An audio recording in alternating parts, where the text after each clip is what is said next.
Arkadaşlar sizlere ve gazetecilerimize dün akşam bir rüya görmüştüm. Ve eğer Sayın Bakanım izin verirse onu da size anlatmak isterim.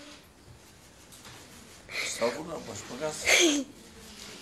Sen başbakan, ben şu anda sadece burada sizin özel kaleminiz olarak görev yapıyorum.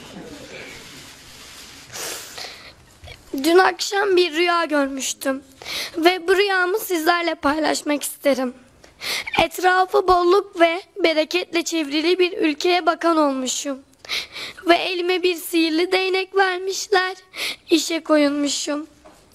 Bebeklerin ağlayarak değil, gülerek ülkeye gelmesini sağlamışım. Her çocuğun oynayabileceği en çok bir sokak ileride çocuk parkları yapmışım ki oynayıp mutlu olan çocuklar büyüyünce küçüklerin mutlu olmalarına çalışsınlar. Okullarını bitirip meslek sahibi oldum diyen abilerin, ablaların işlerini hemen bulmalarını sağlamışım. Spor müsabakalarında kavga, karışıklık çıkaranlarla küsmüşüm. Barışmak için özür dilemelerini sağlamışım. Engelli insanlarımıza sağlam insanların yarattığı zorlukları ortadan kaldırmışım.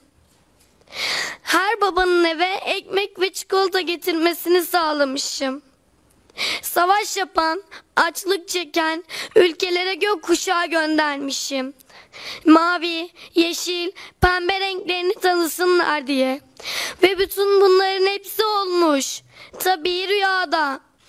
Şimdi 20 yıl sonra büyüyeceğim. Başbakan olacağım. Ve bunların hepsini yerine getireceğim. Nermin İrem Kocakalay olarak söz veriyorum.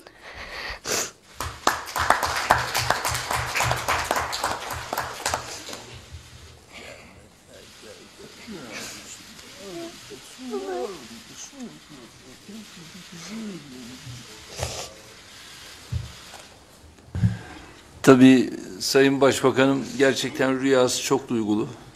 Aslında rüyasında başbakan olarak neler yapacağını anlattı. Tabii gözyaşları da inanıyorum ki o sevinç gözyaşlarıydı. Neleri yapacağını anlatmanın gözyaşlarını döktü. Değil mi? Ve o duyguları kendisinden duygulu bir şekilde dinledik. Ve başarılarla dolu bir gelecek, çok çok başarılı bir başbakan olarak inşallah kendisini göreceğiz.